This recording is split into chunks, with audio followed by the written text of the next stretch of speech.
Thank you all my dear friends. Thank you so much. हम पिछले episode में हमने जो बात की थी वो बात की थी ग्रीवा चक्र की। तो शायद आप सबने उसको शुरू कर दिया होगा। आई थिंक कुछ लोगों ने तो एटलीस्ट शुरू किया होगा। और पिछले एपिसोड में ये भी बात की थी कि जब आप शुरू करेंगे तो उससे पहले की फोटोग्राफ लेके रखना। और उसके बाद की आप फोटोग्राफ लेके रख सकते हैं ताकि हम अपनी वाइटल एनर्जी को एक मौका आएगा तब हम उसको चेक करेंगे।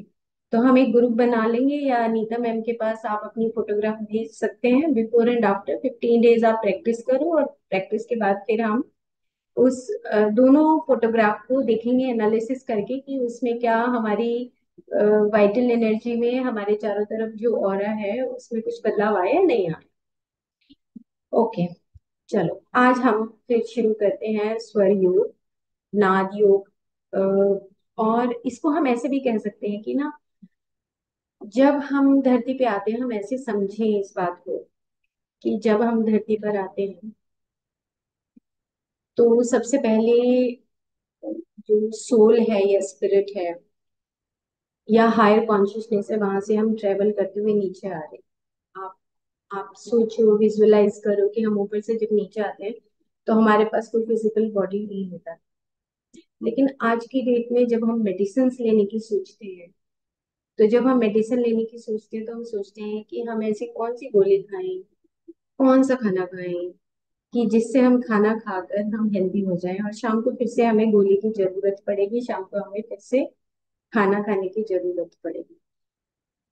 लेकिन टू वे प्रोसेस है वो। अब हमें देखना है कि हम किस प्रकार से हम टू वे प्रोसेस को, कौन सा प्रोसेस हमें अच्छा लगता है। जैसे कि एनेस्थीसिया देने के बहुत सारे अभी मेथड्स आ गए हैं। कोई हम इनहेलिंग से करते हैं, कोई इंजेक्शन देकर करते हैं। सेम इसी तरीके से हमारे अंदर भी जो हीलिंग कैपेसिटी है, वो सबसे बेस्ट जो कैपेसिटी है वो है हमारी ब्रीदिंग प्रोसेस या हमारा स्वर योग। या हमने जो दो एक्सरसाइजेस पहले बताई, ग्रीवा चक्र, और उससे पहले जो हमने एक्सरसाइजेस बताई कि जो हमारी आउटर लेयर है उससे हमारी इम्यूनिटी बूस्टअप होती है।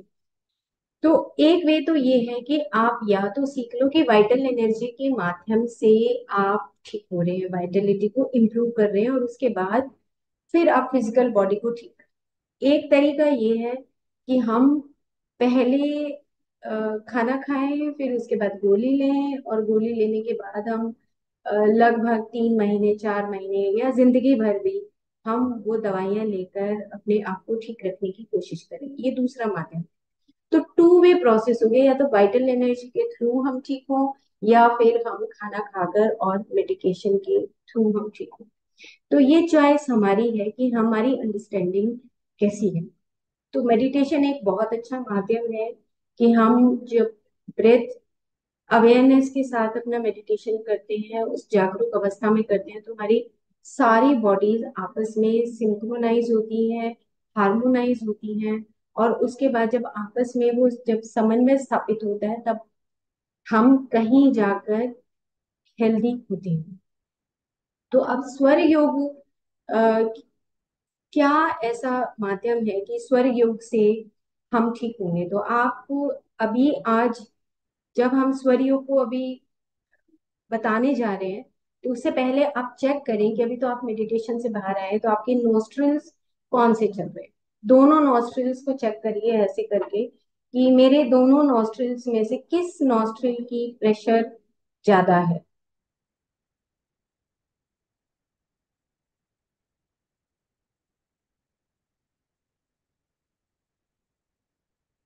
तो आप चेक करके अपना नोट डाउन कर लीजिए कि ये मेरा प्रेशर ज्यादा है, फिर हम उसके ऊपर बात करेंगे।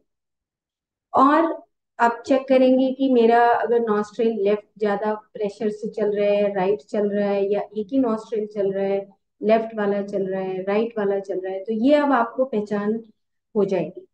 अब अगर मान लो कि मेरा राइट वाला नॉस्ट्रिल चल रहा है, मान लो एक एग्जाम्पल के लिए, तो जैसे ही मेरा राइट वाला अगर नॉस्ट्रिल बहुत पावरफुल से चल रहा है, तो उससे क्या होगा कि क्रॉस जो होता है, हमारा जो एनर्जी क्रॉस होती है, तो वो यहाँ से क्रॉस होके मेरे इस लेफ्ट साइड के ब्रेन हेमिस्फीयर को एक्टिवेट करता है। और अगर मेरा लेफ्ट चल रहा है तो मेरे राइट हेमिस्फीयर को वाइब्रेट करता है, एक्टिवेट करता है। इसका मतलब ये है कि अगर मेरे स्वर में राइट या लेफ्ट में कोई भी परिवर्तन आ रहा है, कोई भी परिवर्तन, तो वो मेरे अंदर की जो मेरी नर्व्स हैं, नर्व फाइबर्स, नर्वस सिस्टम है। मैं एक एक वर्ड इसलिए बोल रही हूँ क्योंकि आप सब इस बात को समझ जाएं कि जो हमारे अंदर जो न्यूरॉन्स हैं, नर्व फाइबर्स हैं, फिर पूरा नर्वस सिस्टम है और उसके साथ ब्रेन साथ में कनेक्टेड, इन सब चीजों के ऊपर इफेक्ट आता है। जैसा कि मैंने अभी शुरू होने से पहले कहा कि जब हम ऊपर से ट्रेवल करते हुए आते हैं तो सबसे पहले सोल, और सोल के बाद फिर हमारी कॉजल बॉडी, और कॉजल बॉडी के बाद हमारा मेंटल बॉडी, और मेंटल बॉडी के बाद हमारा vital body, and then physical body formulate होता है। सेम इसी तरीके से जब हम बाहर की एनवायरनमेंट की जो कॉन्शियसनेस है, जब हम उसको अंदर इनहेल करते हैं, या हमारा जो रेगुलर हमारा जो प्रेशर चल रहा है, तो उसके माध्यम से हमारे अंदर के जो नर्वस सिस्टम है, न्यूरॉन्स हैं, नर्व फाइबर्स हैं, वो सब आपस में एक दूसरे के साथ एक्टिवेट होते हैं, संबंध स्थापित करते हैं। अब मान लो कि मैंने बात की कि राइट नॉस्ट्रिल से मेरा राइट नॉस्ट्रिल में मेरा जो प्रेशर है, जो स्वर है, वो आ रहा है जा रहा है, और उससे मेरा लेफ्ट ब्रेन एक्टिवेट हो रहा है। और मोस्ट ऑफ द टाइम जो लेफ्ट ब्रेन है वो हमारा एक लॉजिकल माइंड माना गया है। और अगर मान लो कि मेरा वो 10 दिन ऐसे चल रहा है, बीच में ठीक है वो कभी कभी लेफ्ट भी आ रहा है, लेफ्ट नॉस्ट्रल से भी मुझे प्रेशर फील हो रहा है, लेकिन ज्यादा मुझे 10 दिन में मैंने ये ऑब्जर्व किया कि मेरा राइट नॉस्ट्रल से प्रेशर ज्यादा है, तो इसका मतलब क्या होगा कि मैं बहुत ज्यादा थॉट प्रोसेस में हूँ, और थॉट प्रोसेस मेरा ज्यादा लॉजिकल है। मैं उस लॉजिकल माइंड से सोचता हूँ, और वो लॉजिकल माइंड सोचने से मेरे वाइब्रेशंस जो नर्वस सिस्टम के माध्यम से मेरे जो ऑर्गन्स हैं, मेरा हार्ट है, मेरे लंग्स हैं, उनके ऊपर भी इम्पेक्ट आता है। तो स्वर योग को अगर अब हम आगे स्टेप बाय स्टेप समझेंगे, तो जो हमारा हार्ट है और जो लंग्स है, इसका एक कॉम्बिनेशन है। ये जो कॉम्बिनेशन है, ये कॉम्बिनेशन क्या है, 1:4 का कॉम्बिनेशन है। ये बात मैं रुडॉल्फ स्टीनर, मैंने पिक्चर नहीं लगाई है, लेकिन रुडॉल्फ स्टीनर की एक फंडामेंटल्स ऑफ थेरेपी करके बुक है, वहां से मैंने इस बात को लिया है, क्योंकि उन्होंने इतने बखूबी समझाया है कि जो ये हमारा बीच वाला जो पार्ट है, हार्ट एंड लंग्स, ये एक रिदमिक एरिया होता है, और इसमें रिदमिक सेटअप बहुत इंपॉर्टेंट है। मान लो कि हार्ट बीट बहुत तेज हो रही है, और सांस 1:4 की रेशियो से आउट हो रहा है, लब लब लब लब, एक, वन ब्रेथ, लब लब लब लब, एक ब्रेथ। अब ये कॉम्बिनेशन हमारा नहीं है, क्योंकि कभी कभी हम बहुत एंजाइटी में होते हैं, या कभी कभी हम बहुत उदास होते हैं, तो ये जो रेशो है, ये जो रिदम है, ये डिस्टर्ब हो जाती है। तो स्वर योग से हमें सबसे पहले तो यही पता लगता है कि अगर मैं, मेरा राइट नॉस्ट्रिल ज्यादा चल रहा है या लेफ्ट नॉस्ट्रिल ज्यादा चल रहे हैं, दोनों बैलेंस चल रहे हैं, या कभी कभी दोनों चल रहे हैं और कभी कभी एक नॉस्ट्रिल ज्यादा एक्टिवेट है, तो ये हमें नोट डाउन करने से हमें ये फायदा होगा कि हम अपने आप को पहचान सकते हैं कि मेरे किस ऑर्गन के ऊपर इफेक्ट आ रहा है, और स्पेसिफिकली हार्ट एंड लंग्स के ऊपर ज्यादा इफेक्ट आ रहा है। और अगर ये क्रॉनिक हो जाए, बाल मान लो कि अब ये कॉन्टिन्यूसली चलता ही जा रहा है, जैसे एक पेशेंट आया मेरे पास, और उसकी जो है लेफ्ट नॉस्ट्रिल में वो कहने लगा कि मेरी बहुत हड्डी बढ़ी हुई है। हड्डी तो नहीं बढ़ी होती, लेकिन हमारा जो ब्रेथ है वो वन साइडेड हो गया उसका, और उसको इतनी प्रॉब्लम आई कि वो दोनों नॉस्ट्रिल से सांस नहीं ले पाता था, तो उसका हम पोजीशन चेंज कर देते कि ताकि वो दूसरी तरफ से भी सांस ले सके। खैर एनीवे, वो धीरे धीरे फिर ठीक हो गया, उसका काफी 1 ईयर का प्रोसेस चला, और 1 ईयर के बाद वो उसको जब हमने ये ग्रीवा चक्र वाली एक्सरसाइज बताई तब जाके कहीं उसके अंदर 70% उसके रिजल्ट्स आए। तो बच्चा था, क्योंकि कॉलेज गोइंग था, तो कॉलेज गोइंग में उसको उसके बाल सफेद हो गए थे, पित्तज वैसे था। तो ये इस तरह की जो प्रॉब्लम्स हैं, ये ऑटोमेटिकली अगर हम ज्यादा एंजाइटी में होते हैं तो भी हमारे हमारे दोनों तरफ के नॉस्ट्रिल्स के माध्यम से हमारे पूरे नर्वस सिस्टम के ऊपर इफेक्ट आता है। और जहां जहां हमारा नर्वस सिस्टम, बैकबोन, जो हमने चक्रास मेडिसिन की बात कर रहे हैं, तो एक मेरे हृदय चक्र के पीछे जो न्यूरॉन्स है उसके ऊपर इम्पेक्ट आएगा। अगर मेरी नाभि के पीछे जो हमारा सीलिएक प्लेक्सिस है उसके ऊपर इम्पेक्ट आएगा। ये डिपेंड करता है कि हमारा जो स्वर है वो किस प्रकार से हमारा चलता है। तो इसलिए स्वर योग बहुत इंपॉर्टेंट है, अंडरस्टैंड करें। आप मेडिटेशन करें, आप मंत्र चैंटिंग करें, आप किसी से बात करें, ये आपके ऊपर डिपेंड करता है कि अगर आप किसी से बात भी कर रहे हैं। म्यूजिक नहीं होता था पहले। पहले ये बात होती थी कि आप कितना मधुर बोलते हैं, संगीत नहीं था पहले। संगीत की इन्वेंशन बाद में की गई कि सुबह शाम आप चेंट कर सकते हो, बट होल डे आप चेंट नहीं कर सकते, होल डे आप म्यूजिक नहीं कर सकते, होल डे आप कोई राग नहीं कर सकते।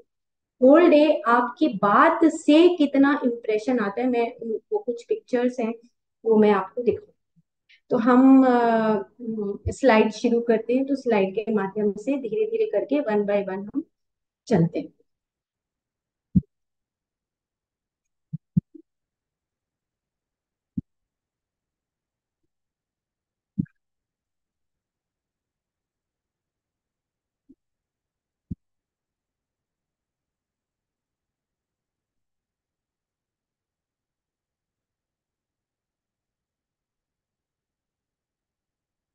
ये एक रुडोल्फ स्टीनर का पिक्चर लगाया है कि ये मेरा सबसे फेवरेट पिक्चर है रुडोल्फ स्टीनर का, कि विजडम इज क्रिस्टलाइज्ड पेन।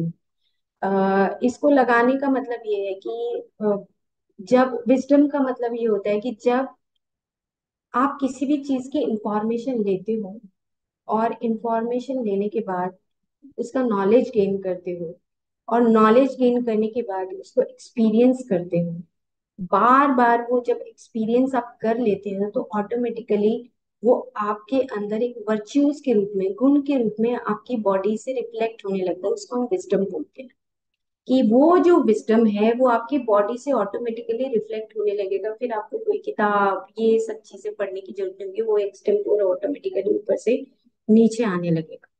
तो ये विजडम इज क्रिस्टलाइज्ड पेन का मतलब कि हम बहुत तपस्या करके, तप करके हम फिर कहीं विजडम तक पहुंचते हैं, इंफॉर्मेशन से लेकर विजडम के पार्ट तक। तो जितनी भी थियोसॉफिकल सोसाइटी है उसने विजडम पार्ट लास्ट में रखा है। एक्टिविटीज फर्स्ट, विल, फिर activity and then wisdom.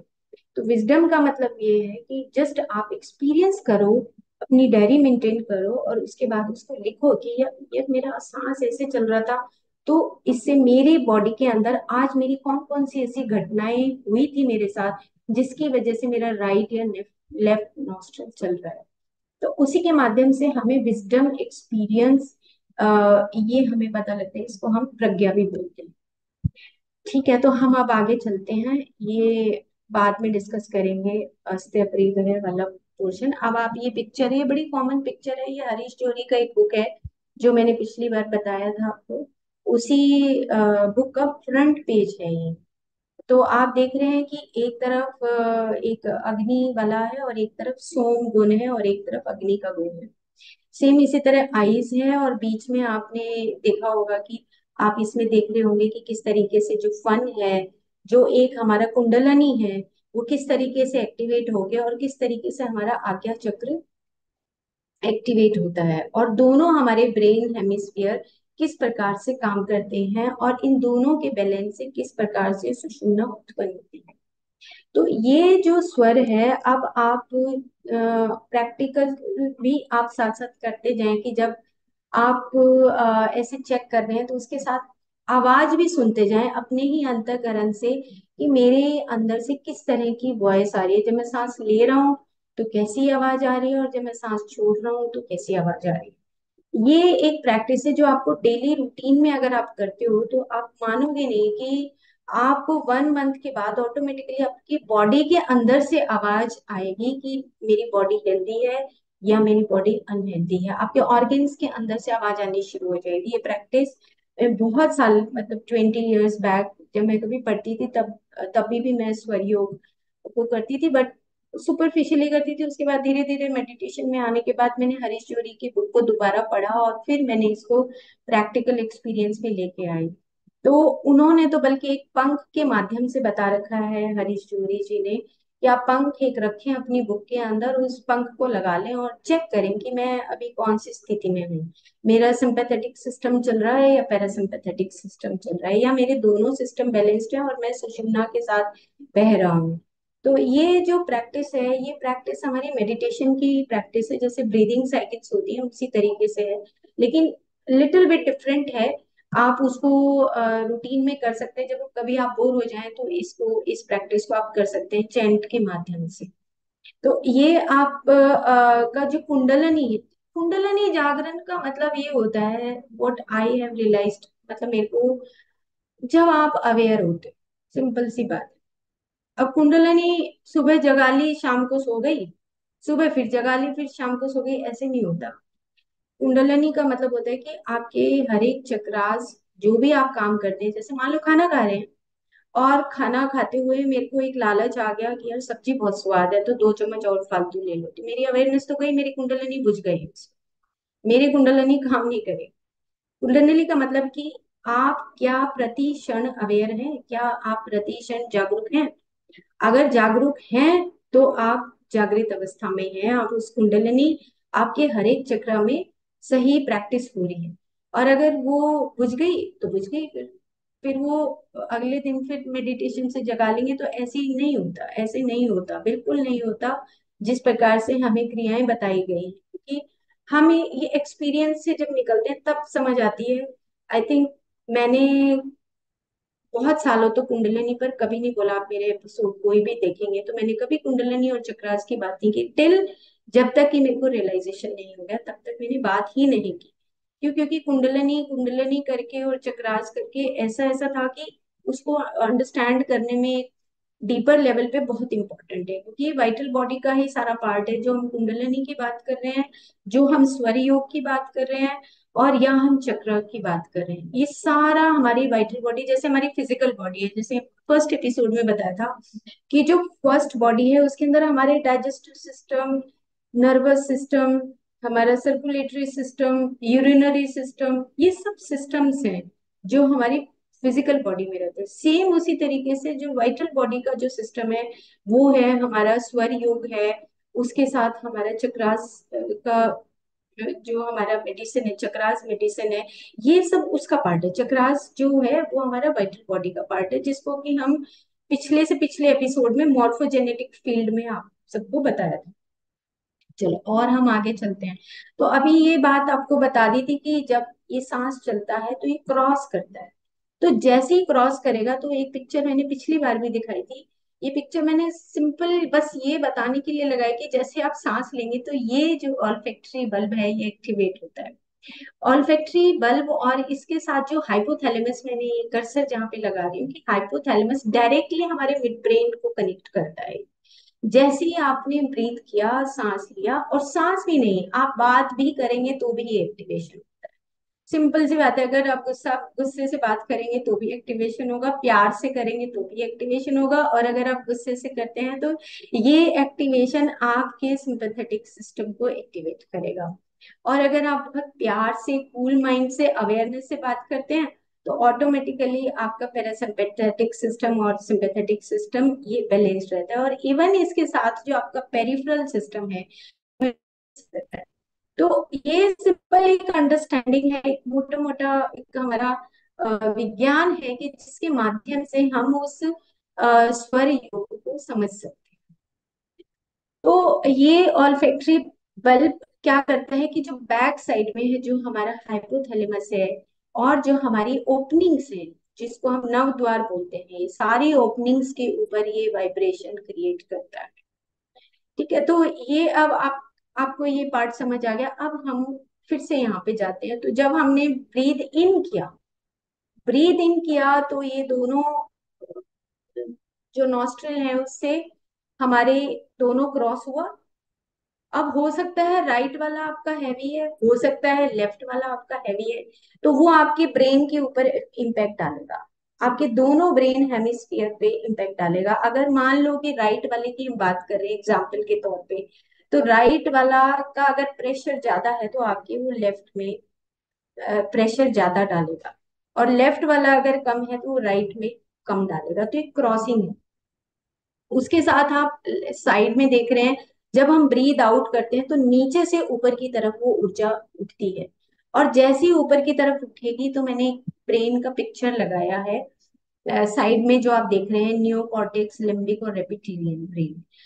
Brain, हमारा जो ब्रेन है, ह्यूमन ब्रेन है, उसमें नियोकॉर्टेक्स होता है, और जो लिम्बिक है ये एनिमल ब्रेन है, जो लिम्बिक ब्रेन है। और जो रेप्टिलियन ब्रेन है, जो इंसेक्ट्स हैं और ये जो हमारे रेप्टिलियंस, जितने भी हमारे बींग्स हैं, एनिमल्स हैं, वो रेप्टिलियन ब्रेन है। तो आप देखो कि हमारा जो नियोकॉर्टेक्स है, जो डेवलपमेंट है हमारे ब्रेन की, वो हमारे ब्रेन की लिम्बिक ब्रेन से नियोकॉर्टेक्स तक होगी। तो नियोकॉर्टेक्स तक होने का मतलब है कि जो हमारा हायर ब्रेन है वो हमारा एक्टिवेट होना चाहिए। अब ये बात हमें याद रखनी है कि जो लिम्बिक ब्रेन होता है वो एनिमल ब्रेन बोला जाता है, और उसको एनिमल इंस्टिंक्ट की, जैसे किसी ने गुस्सा किया तो हमने भी उल्टा उसको गुस्सा कर दिया, तो हम ये कहते हैं कि भाई तू इंसान नहीं है, तू तो ऐसे जानवर की तरह बिहेव करता है, हम नॉर्मली ये बात करते हैं। इसका मतलब ये कि हमारा लिम्बिक ब्रेन काम कर रहा है उस वक्त जब हम किसी दूसरे को एकदम से रिएक्ट करते हैं। लेकिन नियोकॉर्टेक्स क्या करता है कि वो नियोकॉर्टेक्स, अगर हम मेडिटेशन करते हैं, अगर हम स्वाध्याय करते हैं, और अगर हमें बेसिक अंडरस्टैंडिंग है ब्रेन की, कि जो हमारा नियोकॉर्टेक्स है वो एक्टिवेटेड होता है, तो हम, हमारी जो ब्रीदिंग है, ये वाली जो आपने बैक में आप देख रहे हैं, तो ये जब हम ब्रीद आउट करते हैं तो ये ब्रीद आउट ऊपर से होती हुई हमारे नियोकॉर्टेक्स से होती हुई जाती है। एक पिक्चर और है जो, अब ये देखो, आप जो नॉर्मल ब्रीदिंग है वो ये ब्रीदिंग है कि हमारी यहाँ से हमने सांस लिया, और हमारा मिड ब्रेन से होते हुए सांस नीचे लोअर ब्रेन जहाँ पे हमारे सेंटर्स होते हैं वहां से जाके चला गया। लेकिन जो कॉन्शियस ब्रीदिंग है, जब कॉन्शियस ब्रीदिंग का मतलब कि जब आप अवेयर हो, आप अवेयर हो कि मुझे क्या बोलना है, क्या करना है, क्या सोचना है, तब आपका जो ब्रीदिंग का पैटर्न है वो टोटली, आपकी ब्रीदिंग का पैटर्न नियोकॉर्टेक्स से होते हुए तब नीचे जाता है, और नीचे से जब ऊपर ब्रीद आउट होता है तो भी वो नीचे से ऊपर होते हुए वो नियोकॉर्टेक्स से ही जाता है। तो इसका मतलब ये है कि जो हमारा जो स्वर है, स्वर का मतलब, आप जैसे सांस अंदर भर के देखिए, अभी बोलते बोलते ही मैं जैसे बात कर रही हूँ, तो आप खुद अपने ट्रायल करो कि जब मैं सांस भीतर ले रहा हूं तो किस तरह का स्वर आ रहा है। स की आवाज आएगी आप जब सांस ले रहे हैं, क्योंकि वो गर्म होगा, ठंडा होगा, सॉरी, ऐसे ठंडा जाएगा अंदर, और जब अंदर से बाहर आएगा तो आपकी है की साउंड आएगी, और हल्का सा वो गर्मी, क्योंकि अंदर बॉडी है, हमारा जो बॉडी का टेम्परेचर है उसके अकॉर्डिंग सांस बाहर निकलेगा, तो थोड़ा सा उससे गर्म निकलेगा। तो अभी आप ट्राई करके देखो, फिर से एक बार ट्राई करके देखो, क्योंकि ये सारा एक्सपीरियंस की बात है, जो मैंने फर्स्ट स्लाइड दिखाई कि जो wisdom is the crystallised pain, कि बार बार अभ्यास करने से आपको पता लगेगा कि मेरा जो सांस है उसका स्वर कैसा है। तो जब आप उस सांस को अंदर लोगे, अब जब आप मेडिटेशन करें, आप दिन में जब आप मेडिटेशन करते हैं तो आप देखो कि जब सांस ले रहे हो तो स की आवाज आ रही है। अब उससे होगा क्या, वो स की आवाज से जो आपका म्यूकोजा है नोज के अंदर का, जहां पे मैं अभी कर्सर लगा रही हूँ, ये जो म्यूकोजा है ये एक्टिवेट होता है, ये वाइब्रेशन होती है इसमें, ये वाइब्रेशन होगी। और जैसे ही वाइब्रेशन होगी तो आपके म्यूकोजा के साथ साथ अंदर का भी प्रेशर वाइब्रेट होके अंदर के प्रेशर में भी चेंजेस आए। तो ये, अब ये जो ब्रेन है और इसके साथ मैंने एक मस्कुलर का पिक्चर लगाया है, वो लगाना इसलिए इम्पोर्टेंट था क्योंकि हम उस मिकोजा को सिंपल ये सोचते हैं कि भाई ये तो पतली सी एक झिल्ली होगी, बस वो झिल्ली होगी और बस ठीक है, हमने नाक में ऑयल लगा लिया या हमने हल्का सा मालिश कर लिया तो क्या फर्क पड़ता है उससे, नहीं। आप देखेंगे कि म्यूकोजा के जो आउटर पार्ट है, जो सब म्यूकोजा है, उसमें जो हमारी वेसल्स हैं, छोटी छोटी वेसल्स जाती हैं।